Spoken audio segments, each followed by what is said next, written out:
Good evening, hoodies. Welcome back to the Hood Table one more again. Please, on your way in, please make sure you like and share the video and subscribe to the Hood Table if you are not already subscribed. Please and thank you very kindly.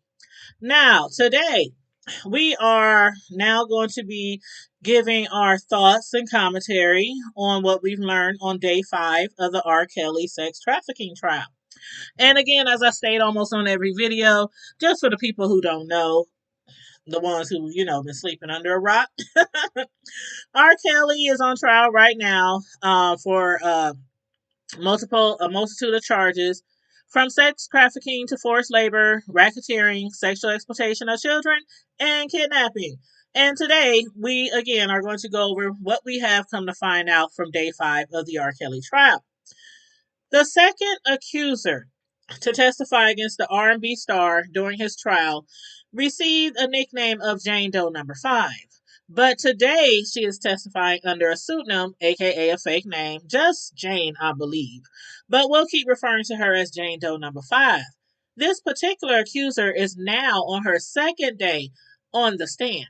Yesterday, we heard how R. Kelly always kept her isolated and confined in hotels or at his studio, and that despite the studio not having any facilities, she was not permitted to leave, not even to use the restroom. Such is the case for most of the females that engaged in a relationship with R. Kelly. They were never allowed to basically lift a finger without the singer's permission. Then today we find out what most of us knew all along, which was that R. Kelly had her and his other living girlfriend lie to Gayle King during their March 8th, 2019 interview.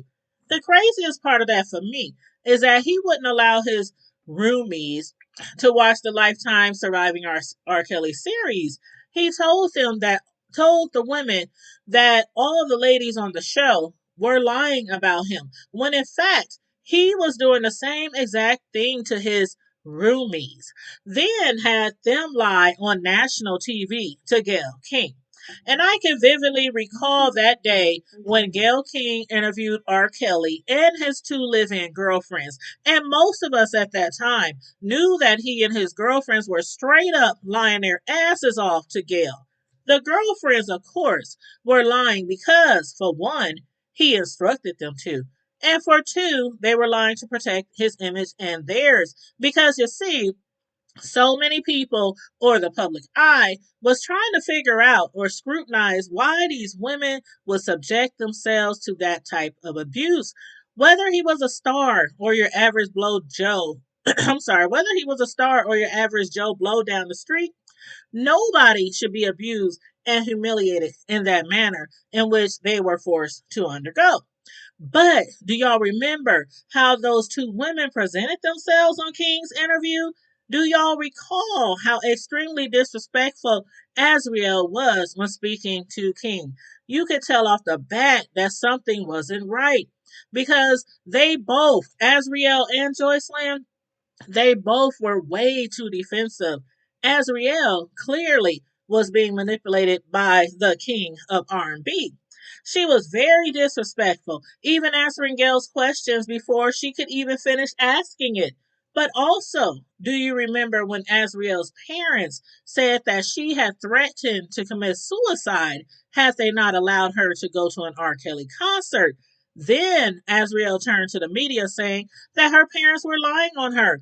It was all a scam for money, she said, regarding the Clarys and the Savages. She then went on to say that they were also lying about her love of music and singing and how she wanted to be with Kelly so that he could make her a star. Do y'all remember that?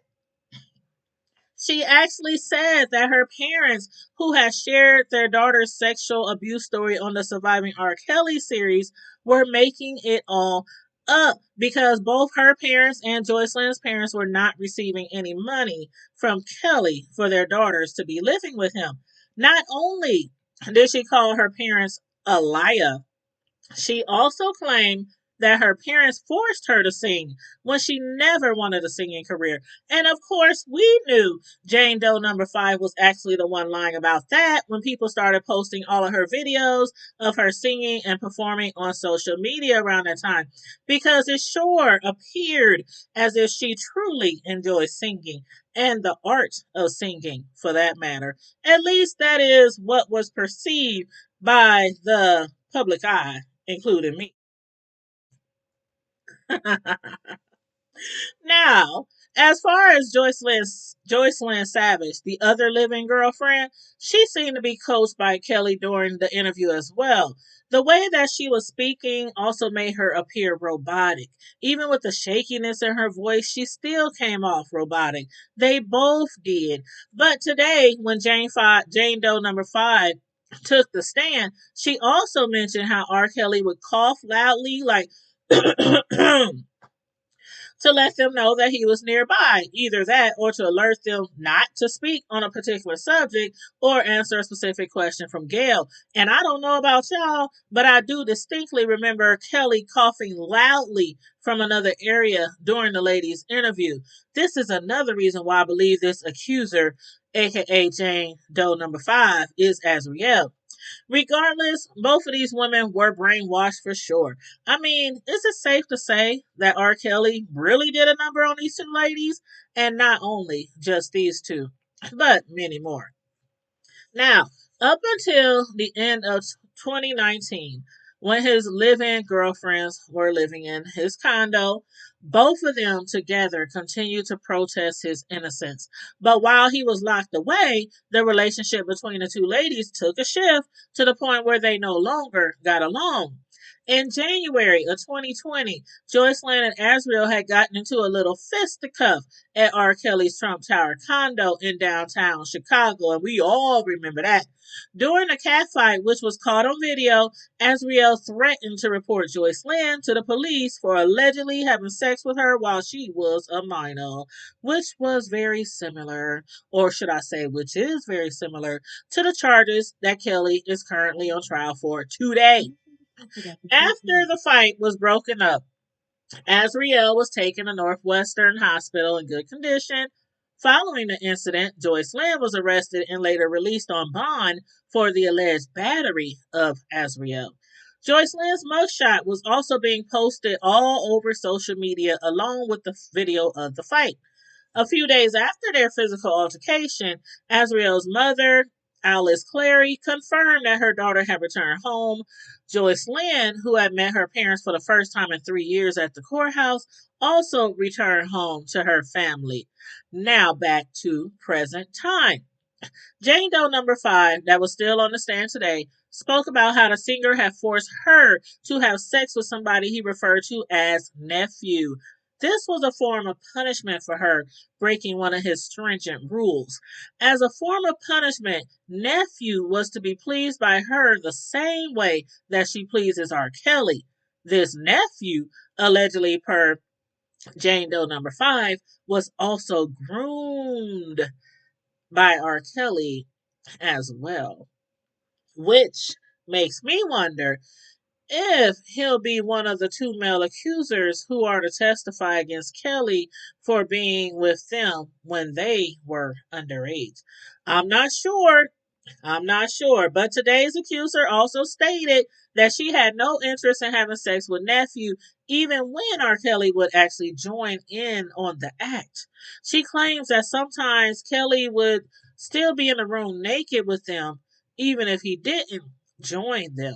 But either way, he was always directing them on what to do and how to do it.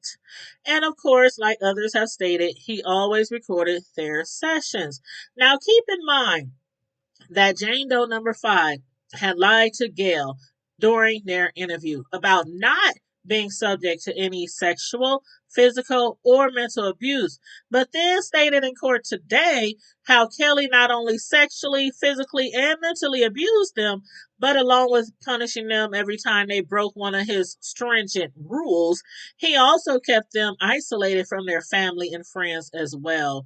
Again, as we've heard many times from other accusers, they couldn't eat, use the bathroom, go anywhere, or contact anyone without his permission. But even though Kelly tried to distance them from their loved ones, Jane Doe number 5 would sneak behind his back to text her friends, then delete the text messages to hide any proof that she has betrayed him. She wanted to keep in contact with somebody on the outside in order to prove that she was really with the singer, especially in case something bad happened to her. Now, that is what we have come to find out during day 5 of the R. Kelly sex trafficking trial.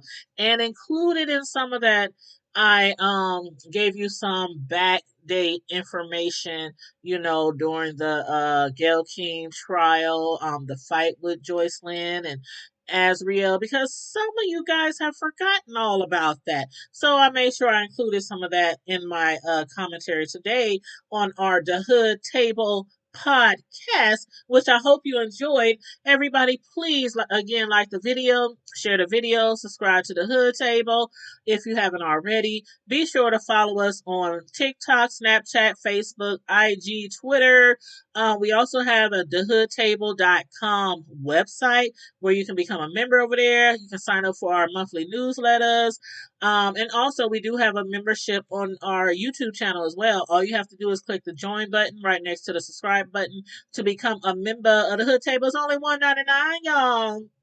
Only $1.99. I know y'all can spare $1.99 to support the Hood Table every month. And for those of you who have been supporting us, whether you be a official member or not, we always appreciate everything that you do for us, whether you're liking the video, sharing the video, watching the video, or discussing the Hood Table to somebody else who might actually join the Hood Table family.